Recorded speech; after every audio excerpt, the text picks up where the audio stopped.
The bride is missing. The words ran through the manor. Edward froze. His hands shook. Clara was not in her room. Her dress still hung neatly, her shoes placed by the bed. But she was gone. Tuppence scanned the chamber. Nothing broken, nothing out of place, except one folded note on the vanity. Edward picked it up. His voice broke as he read. "Some vows are better left unspoken." The room fell silent. Guests outside murmured. Footsteps echoed in the corridor. Whispers passed faster than reason. "Where is she?" Margaret asked, her face pale. Perhaps she fainted. Number, Edward shook his head. She was calm this morning. She was happy. Tommy studied the bed, covers smooth. No struggle, no sign of exit. Tuppence touched the mirror. A smear of powder. She frowned. Something felt off. Edward paced. He muttered, "This is madness. She wouldn't leave. Not like this." Aunt Winifred gasped in the hallway. "She's run away. Mark my words." Margaret snapped back. She loved Edward. She wouldn't run. The whispers grew sharper. The wedding halted. Guests crowded the stair. Everyone wanted answers. Tommy spoke low. "This note is planted. Not her words. Not her style." Edward gripped his arm. Then who? Who would dare? James, the butler, entered slowly. He held a silver tray. His eyes darted. He placed it down. "Tea, sir," he whispered. Tuppence caught the tremor. James was nervous. Too nervous. She made a mental note. Margaret sat down. Her voice quivered. "We must search before guests panic more." Tommy nodded. He signaled Edward. "Check the grounds. Every corner. Every room." Edward left in haste. Margaret followed close. Winifred trailed, still whispering. Tommy leaned toward Tuppence. "This isn't flight. This is removal. Forced. Planned." Tuppence tapped her chin. She trusted Edward. She feared nothing, but someone else feared her. They left the room. The corridor buzzed. Servants whispered behind hands. Eyes shifted with suspicion. At the stair, Tuppence paused.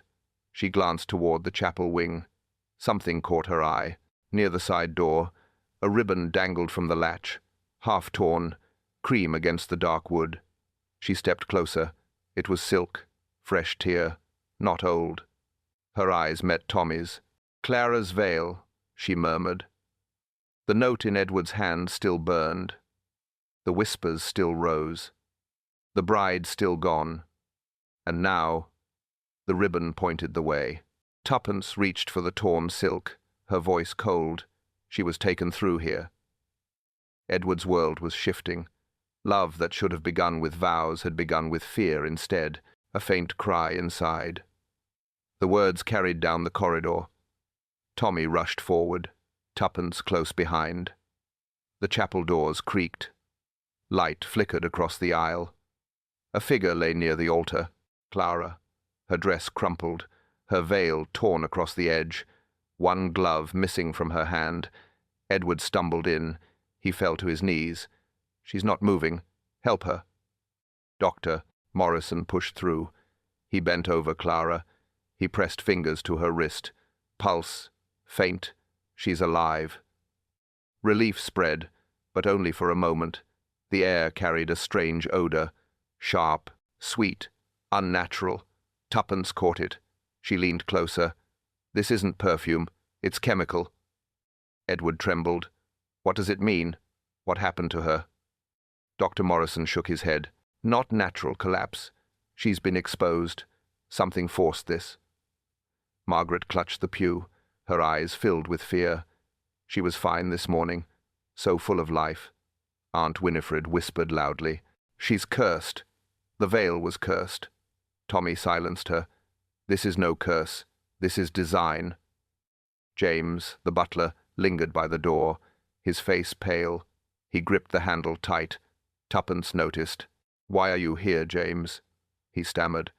"I heard the cry. I came only to see." Tommy's eyes narrowed. He whispered to Tuppence.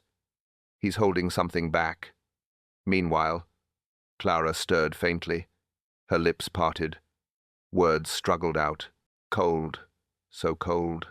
Edward bent low. I'm here. Stay with me, Clara. Dr. Morrison ordered quick water. A servant ran. Time pressed.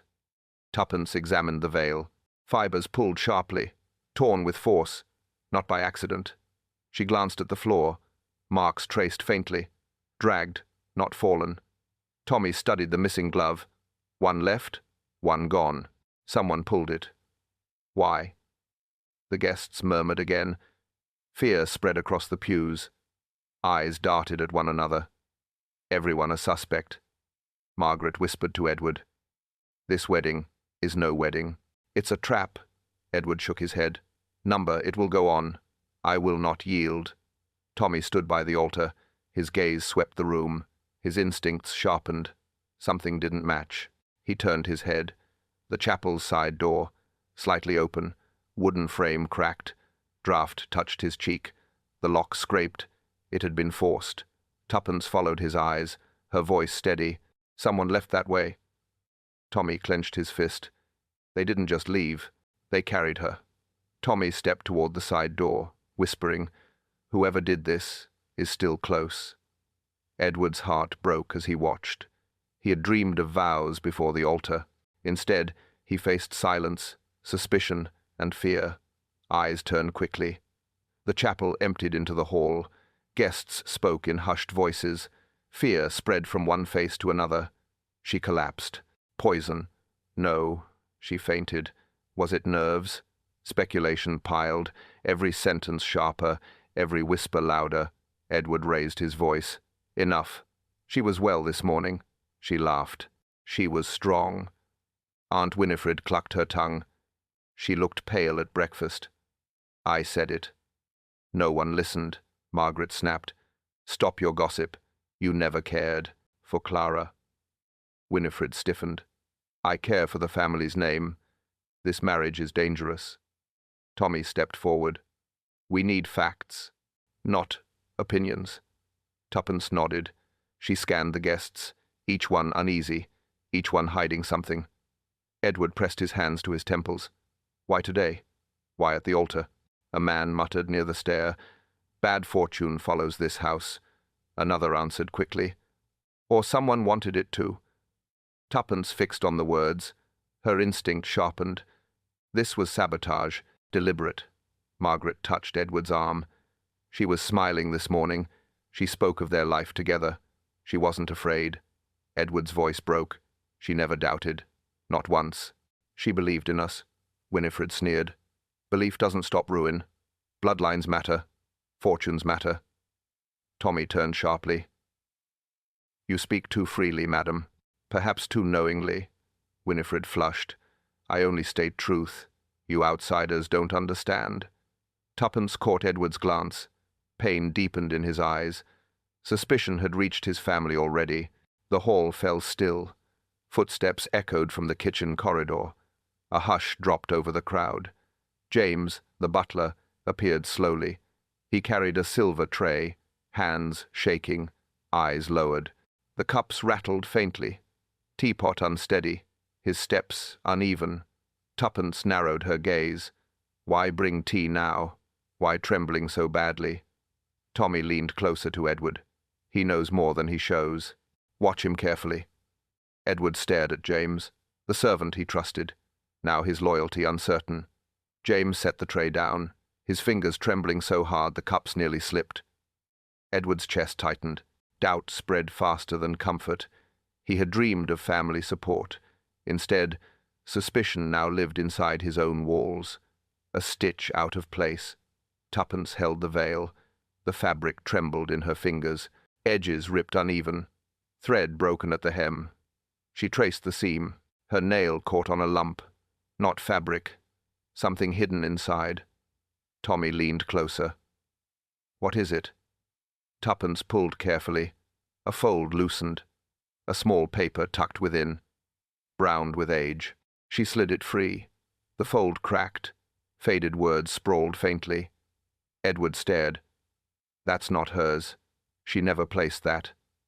Margaret gasped. Whose writing is it? Tuppence unfolded the scrap, letters strained by time, the ink blurred, but names still visible. Eleanor Dale, she whispered. Langley. A wedding date. Years ago. Tommy frowned. This is older than Clara's veil. Why was it sewn back? Margaret shook her head. No one ever spoke of this. No one mentioned another bride. Edward's face hardened. Secrets in my own house. His jaw clenched. This veil should have been new. Aunt Winifred snapped. It's cursed, I told you. That veil brings ruin. Tuppence ignored her. She studied the handwriting again. Not a curse, a warning. Someone wanted this hidden. Tommy nodded. It ties to the past. Someone linked Clara's fate to another bride. Edward snatched the scrap. His eyes burned. Who sewed this? Why deceive us? James hovered near the wall. He shifted uneasily. He avoided Edward's gaze. Tuppence noticed. James, you handled the gowns. Did you see this before? He stammered. No, madam. Never. I swear it.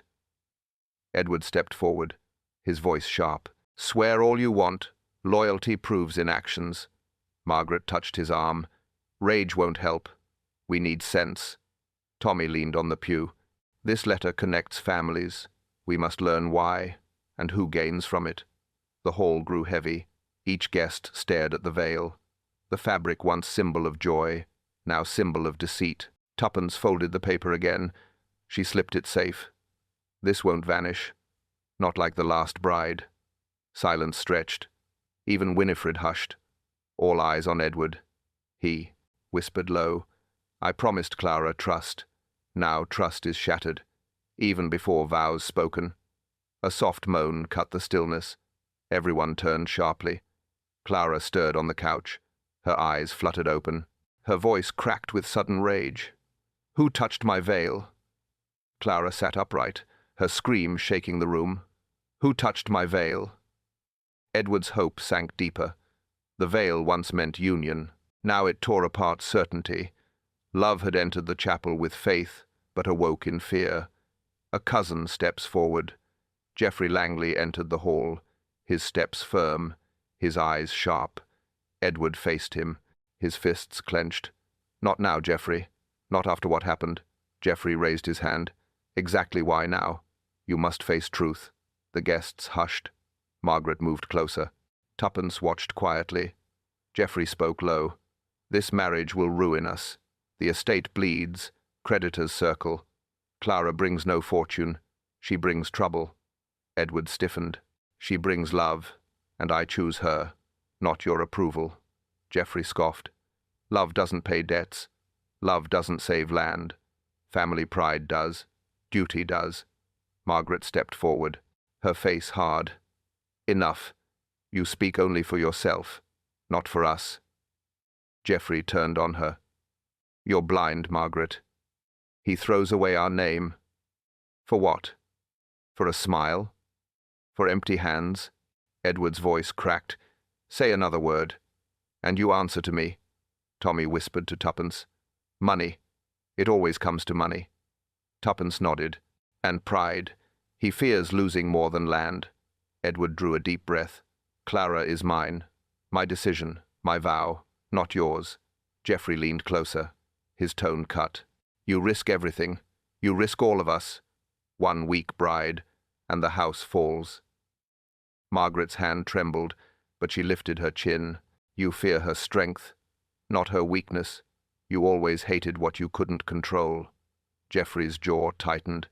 His eyes darkened. You protect him blindly, but you can't protect her. The room froze. The silence pressed. Even Winifred muttered no words. Tommy's gaze darted. Geoffrey's confidence unsettled him. He knew something. Something hidden. Edward's chest heaved. His anger shook him. This marriage will stand, no matter your threats. Geoffrey smirked. You sound brave now, but tomorrow we shall see. Margaret stepped between them, her voice sharp. Leave, before I forget you are kin. Geoffrey's eyes narrowed. He leaned close to Edward, his whisper sliced. "She won't stand tomorrow either." Geoffrey turned away, his last words heavy in the air. "She won't stand tomorrow either." Edward's heart burned. Family should have brought safety. Instead, it struck from within. Love and blood now stood at war, and trust felt farther than ever. "Science explains." Dr. Morrison adjusted his glasses. He leaned over Clara, her breathing shallow, her skin pale. He pressed fingers to her wrist. He lifted her eyelids. He touched her pulse again. The hall waited. No one moved. Every whisper silenced. He cleared his throat. "Symptoms are clear. Weak pulse, slow response, cold skin. She has been drugged." Edward shot up. His face flushed. "Impossible. She took nothing. She trusted no strange drink." Dr. Morrison shook his head. This was not swallowed. It could have been inhaled, perhaps laced on fabric. The signs match chloral hydrate. A gasp spread. Guests recoiled. Winifred clutched her shawl. She was poisoned? In this house? Margaret stepped forward. "Doctor, you are certain?" He nodded firmly. "Yes, the effect is precise. The dosage small but effective. Classic sedative response." Edward's fists clenched. "You insult her. You accuse my own family. How dare you?" Tommy intervened. "Calm, Edward. He speaks of evidence, not guilt." Edward turned sharply. "Evidence points to betrayal, and betrayal hides under this roof." Tuppence examined the torn veil. She lifted the fabric close. Her nose caught the scent again. Sweet, artificial, lingering. She looked at Tommy. "He's right about one thing. It came through air." Dr. Morrison nodded. "Someone prepared this carefully. Not random, not accident." Margaret's voice broke. "Then someone wished her harm. On her wedding day." Geoffrey smirked near the stair. "Or she wished to escape. A convenient collapse." Edward spun on him. "Enough. Say another word, and I cast you out." Tommy raised his hand. "Quarreling helps no one. We need truth, not blame." Dr. Morrison packed his bag. "I will run tests, but my conclusion stands. Chloral hydrate fits." Silence followed. The weight pressed heavier. Trust thinned further. Tuppence bent closer to Clara. Her lips trembled, her eyes half open. "Clara," she whispered, "do you hear us?" Clara stirred, her voice faint. Not full words, fragments only. Edward leaned down. His hand shook. "I'm here. Speak to me." Her lips moved, her breath thin. It wasn't medicine. It was perfume. Clara's whisper broke the silence. It wasn't medicine.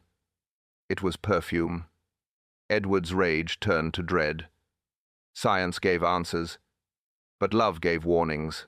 The truth lay deeper than diagnosis, and trust felt closer to breaking. An outsider too close. The drawing room filled again, voices hushed, faces stiff with worry. In the corner, Mr. Philip Caro stood, tall, polished, his smile smooth. He raised a glass, to courage, and to health restored. A few guests nodded, some forced smiles. Most stayed silent. Tuppence watched him carefully. His eyes moved too much, measuring, weighing. He walked to Margaret. "Your brother must stay strong. Hard times pass. Fortunes return." She gave a faint nod, her face unreadable, her arms folded.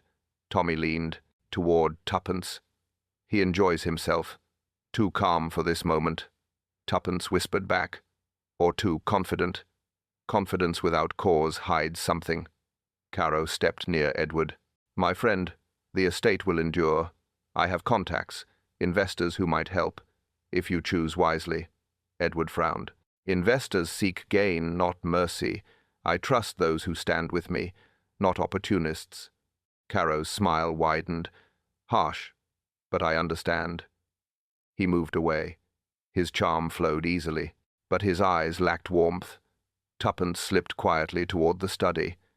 She saw Caro there first, his hand on the ledgers. Pages turned quickly, numbers scanned fast. "Curious reading," she said, her voice plain. Caro looked up, smiling. Merely admiring the order. I keep books myself. An old habit. She stepped closer. You searched more than admired. Why? His laugh soft. Suspicious, lady. You see shadows everywhere. Tommy joined them. Perhaps shadows exist, and some stand too close to the fire. Caro closed the book. Nothing secret here, unless you hide it yourselves. He brushed his sleeve. He moved with ease. He left the study calm. Edward entered seconds later. What did he want? Tuppence shook her head. He seeks more than comfort. He probes the cracks. Edward clenched his jaw. He's a guest, not family, but he walks as if master. Tommy nodded, and speaks as if buyer. Money is his language, but perhaps not his only one. The air grew tense. Guests stirred again. Caro rejoined them, his charm unbroken. Tuppence's eyes followed his hands. His cuff brushed against the chair. A faint mark caught her sight. Dark lines, fresh stains, ink smeared on white fabric. She narrowed her gaze. Ledger ink. Too recent, too careless. Tuppence whispered to herself as she watched him. Ink on his cuff. He touched what he denies. Edward stood apart, weary and wounded. He wanted allies. Instead, strangers circled his weakness. Trust slipped further from his grasp, leaving him more alone than before. Nervous hands fold paper. Mrs. Penrose sat at the small table. Her fingers twisted the edge of a napkin. Her eyes darted from side to side.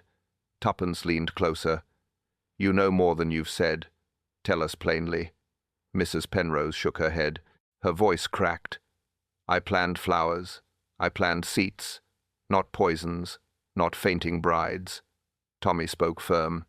No one accused you of poison. But you delayed the ceremony. Why? Her hands trembled. I was told to stall. Told to slow the vows. Keep the service from starting. Edward slammed his hand on the chair. By whom? She hesitated. Her lips pressed thin. Then she whispered, Geoffrey Langley. Margaret gasped. I knew it. Always him. Always his schemes. Edward's voice thundered. My own cousin dared this. He sought to break the marriage before it began. Mrs. Penrose shook harder. I never wanted harm. He said it was family business. He said only a pause was needed. He spoke of pride, not crime. Tuppence studied her face. You believed him, and obeyed. Tears welled. I feared him. He promised trouble if I refused. I thought delay harmless. Tommy pressed. And you had no idea of drugs? No idea of chemicals? She shook her head fast. None. I would never. Edward paced the room.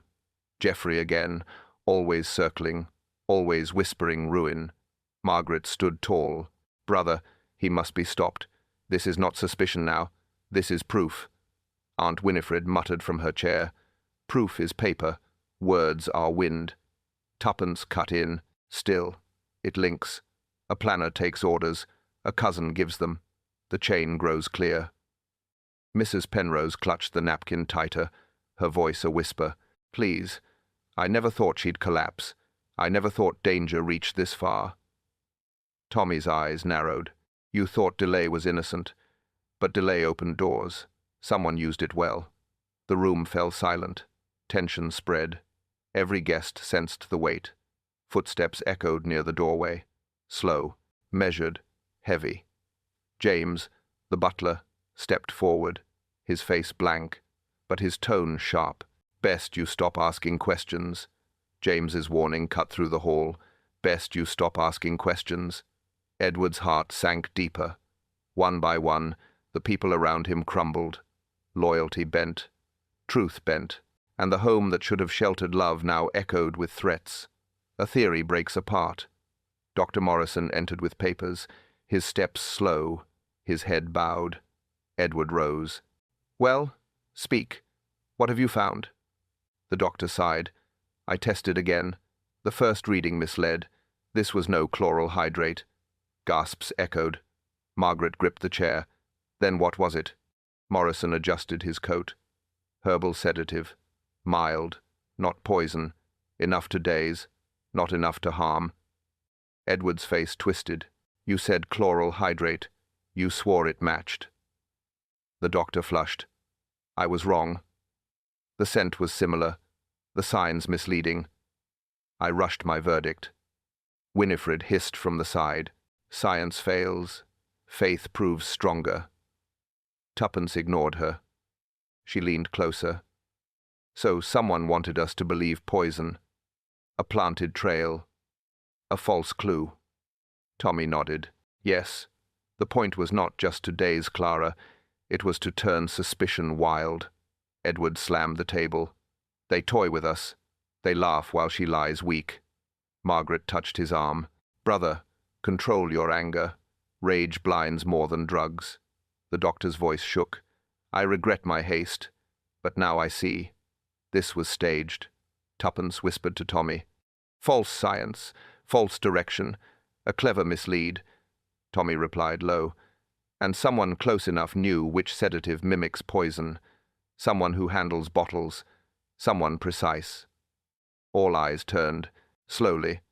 Caro stood by the window, calm, watching, silent. He raised a brow. Why stare at me? I enjoy medicines no more than you. Edward barked. You offered investors. You offered advice. Do you also offer deceit? Caro chuckled softly. Sharp words, cousin, but empty of proof.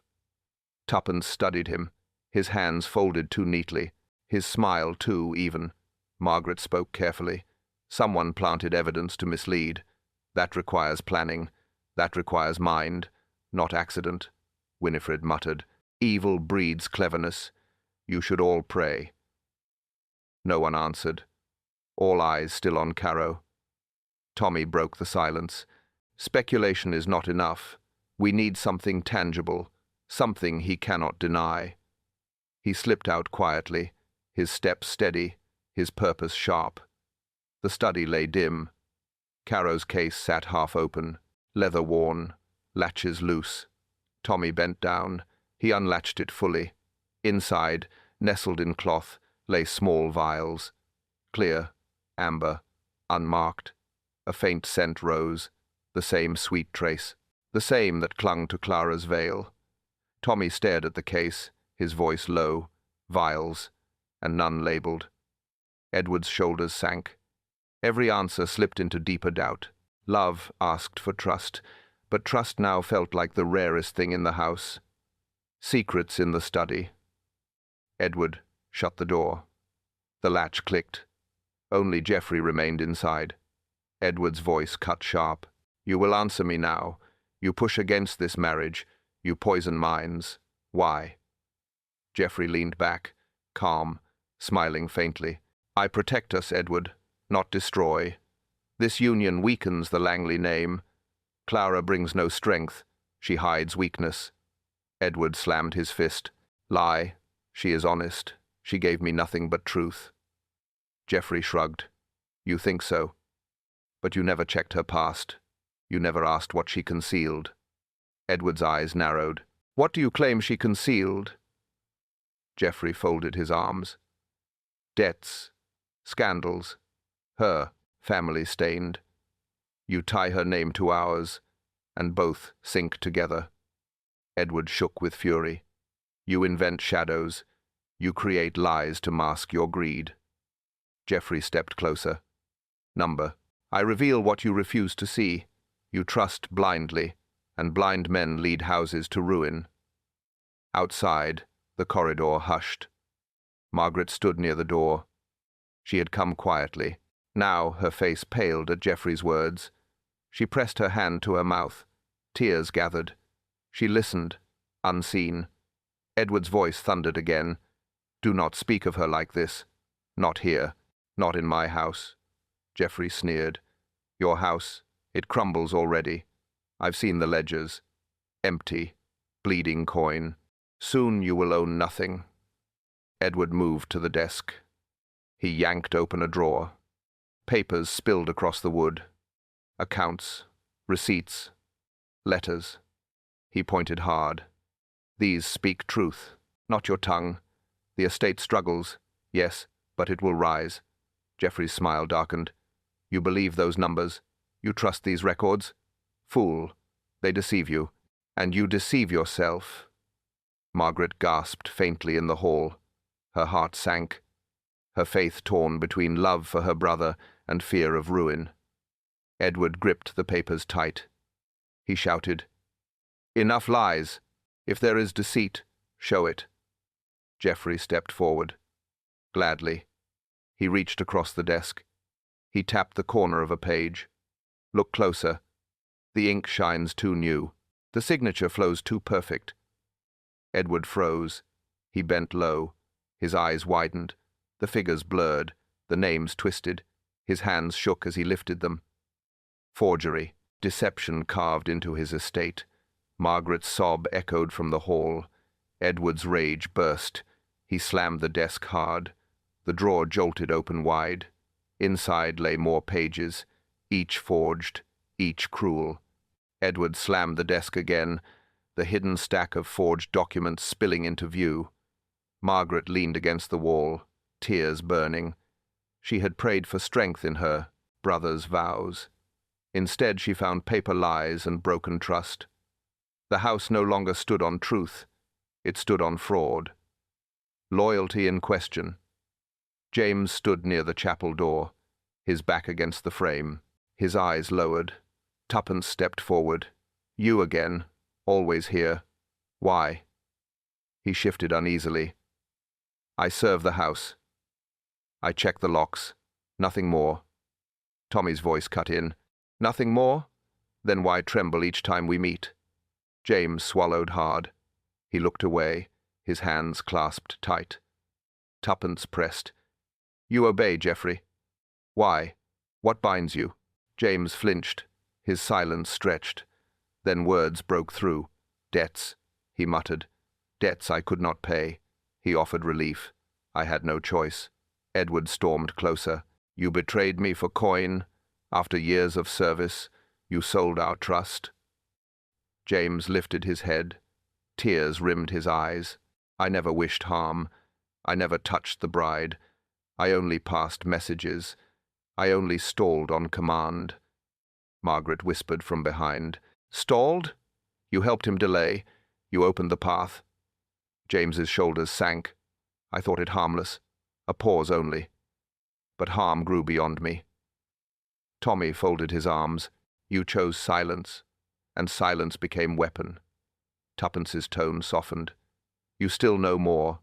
What else hides behind your fear?" James shook his head. "I cannot. It is too much, too dangerous." Edward stepped closer. "You owe me truth. After betrayal, you owe me that." The butler's lips trembled. His voice cracked. Geoffrey pushed, but Geoffrey was not alone. Tuppence leaned in. "Then who else? Say it." James hesitated. His breath quickened. At last, he whispered, "Caro. Caro is the dangerous one." The room chilled. Even Edward froze. Margaret gasped. Tommy exchanged a sharp look with Tuppence. They had suspected. Now the word confirmed it. James's warning echoed, "Caro is the dangerous one." Edward's heart grew heavier. One servant, bound by debt. One cousin, bound by pride. And now, a guest, bound by secrets. Love should have united the house. Instead, every corner cracked deeper. A late-night move. The house had grown quiet. Shadows stretched across the hallways. Most guests had gone to rest. But Tommy waited, eyes sharp, steps careful. He saw Caro slip out the back door. No coat, no hesitation. Straight toward the garden path. Tommy followed. Distance kept, every move measured. The greenhouse stood ahead, light faint inside, glass faintly glimmering. Caro entered. He glanced once over his shoulder. Satisfied, he stepped through. Tommy crept closer. He pressed against the frame. Through the pane, he saw them. Geoffrey waited inside, hands folded, jaw tight. Caro opened his case. He pulled out papers, folded, marked, numbers lined across them. Geoffrey snatched them. "Good. This proves it. The estate bleeds more than he admits." Caro smirked. "And when it falls, you will take it all." With her gone, Edward bends. Geoffrey lowered his voice. She will not stand tomorrow. I warned him already. Caro reached deeper. This time, glass clinked. Small bottles. Clear liquid inside. Tommy's breath stilled. Vials again. Same as before. Geoffrey examined one. He sniffed the rim. Stronger than herbs. Enough to finish what began. Caro nodded. Use carefully. 1 drop in fabric, and no one wakes quickly. Geoffrey slid the bottle into his pocket, his grin sharp. Then tomorrow ends it. No wedding. No bride. Tommy's hands clenched. The pieces fit. Money, lies, and poison. A net cast wide. He leaned closer. His boot scraped the gravel. The faintest sound. Inside, Geoffrey stiffened. Caro's eyes narrowed. They turned toward the door. Geoffrey hissed. Someone listens. Caro stepped closer to the glass, his voice low. We're not alone. Geoffrey's eyes locked on the shadow. He's here, Tommy. Edward's fight had seemed against whispers, but now it was against open hands, trading ruin. Every bond tightened around his name, and Tommy carried the weight of exposing them all. Tears reveal more. Mrs. Penrose sat alone, her shoulders hunched, her eyes swollen. Tuppence approached softly. You have not told us everything. The planner shook her head. I've told enough. I want no more. Tommy leaned forward. You held back. And you know it. Her hands clutched her lap. Her lips quivered. Then tears spilled. Yes, she whispered. I held more. I feared worse. I feared them. Tuppence's eyes narrowed. Feared who? Say it clear. Her voice cracked. Geoffrey. Always Geoffrey. He came to me first. He said stall the wedding, delay the vows, buy him time. Tommy's jaw tightened. And you obeyed. She nodded slowly. I thought it harmless. Just a pause. No danger. No cruelty.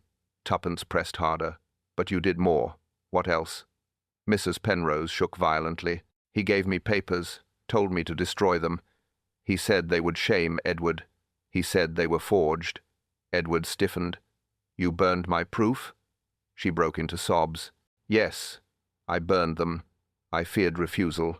I feared his threats. Margaret's voice rose. You betrayed us for fear. You chose him over truth. The planner shook her head fast.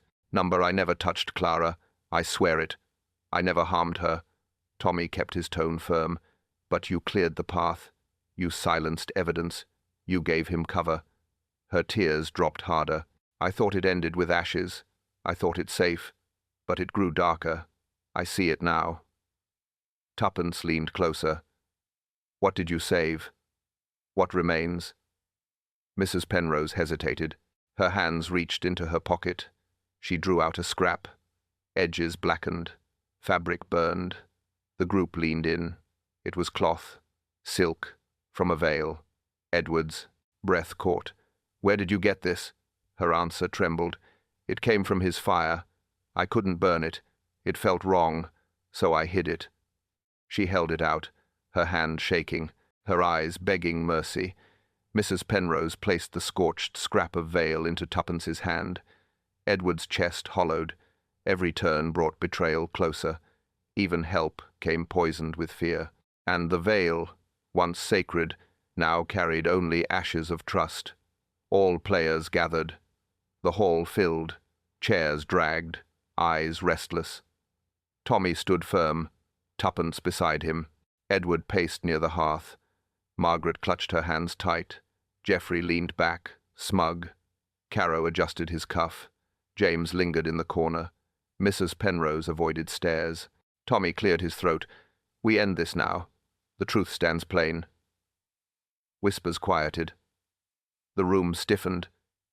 Tuppence lifted the scorched scrap. This veil hides a letter. It links Clara to an older bride. A hidden warning. Murmurs rippled. Winifred gasped. I said the veil was cursed. Tommy ignored her. The veil was torn on purpose, not accident. It concealed history. History someone wished buried. Edward clenched his jaw. Who tampered with it? Tuppence continued. Then came the doctor's claim. Chloral hydrate. But the truth revealed otherwise. Only a sedative. False science. False trail. Dr. Morrison shifted uneasily. I admit my error, but the mistake was used. Tommy nodded. Someone wanted us chasing poison instead of intent. It was deception layered deep. He lifted forged papers from the desk. And then the ledgers. Numbers changed, signatures copied. Edward's estate twisted by fraud. Margaret's face paled. She looked at her brother. Her voice cracked. They tried to ruin you before vows. Edward glared at Geoffrey. You, always you. Geoffrey smirked. Proof, or only whispers? Tommy's voice rose. The pieces align. The veil, the false test, the forged accounts.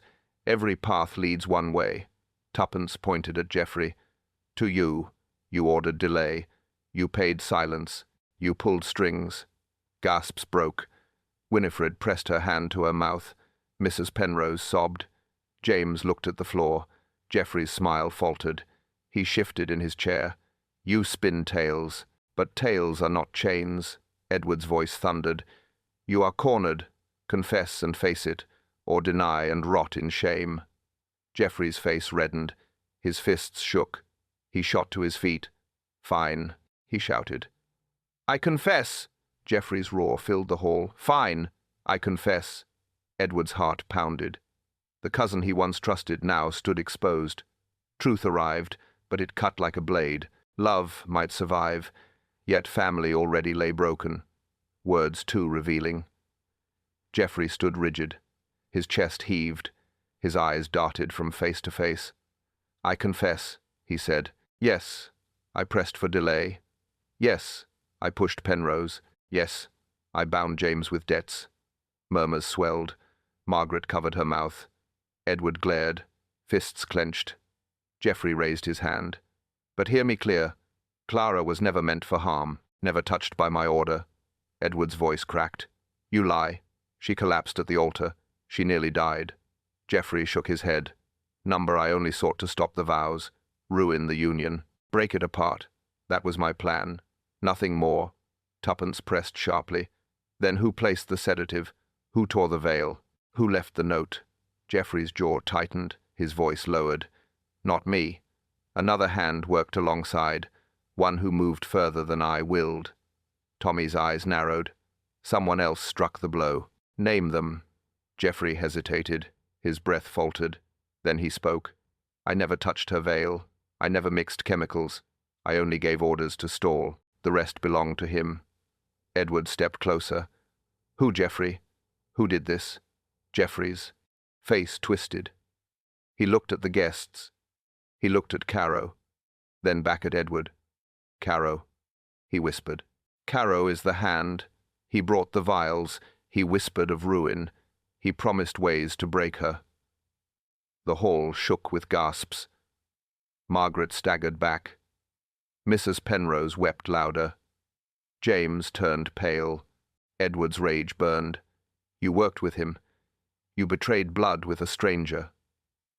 Geoffrey raised his palms. I sought control, not death. He took it further. He turned delay into destruction.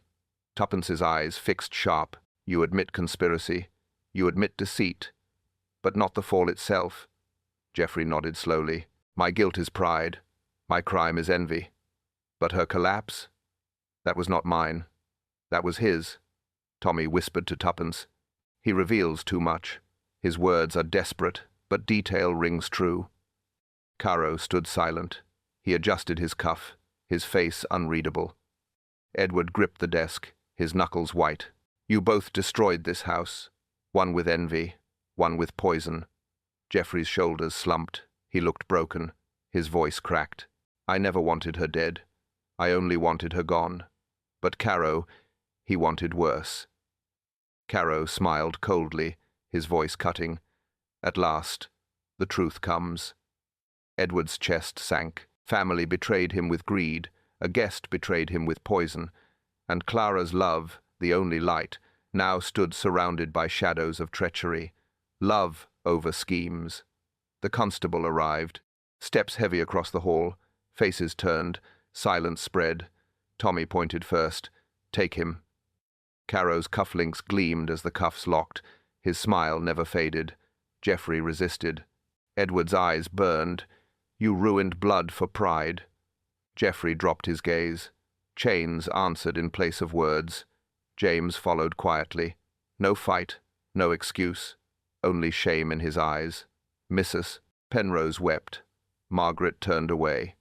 Winifred muttered prayers no one heard. Edward bent beside Clara. Her hand rested weakly in his. He whispered, "They are gone. We remain." She nodded faintly. "I feared it all lost, but I still choose you." His eyes softened. "We need no grand vows, no crowd, no veil, only truth." Tommy stood back, Tuppence by his side. They exchanged a glance. Work done. Case nearly closed. Edward spoke again. "Tomorrow we marry in quiet. Small. Simple. No more display."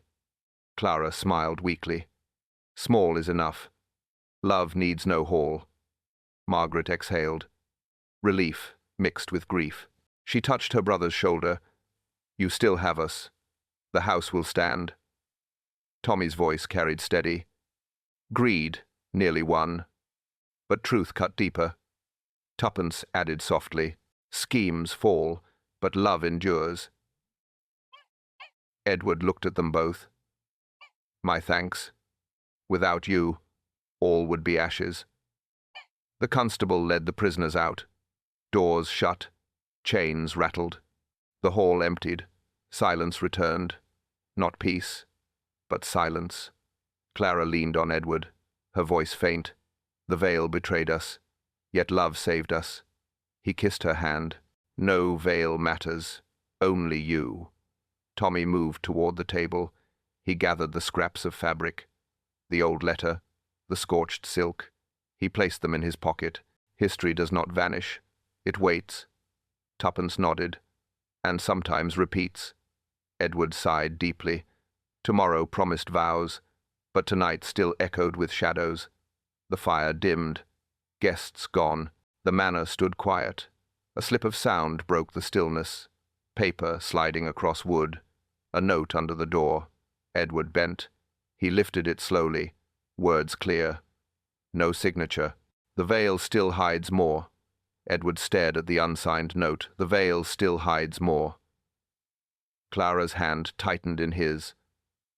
Love stood fragile, yet alive.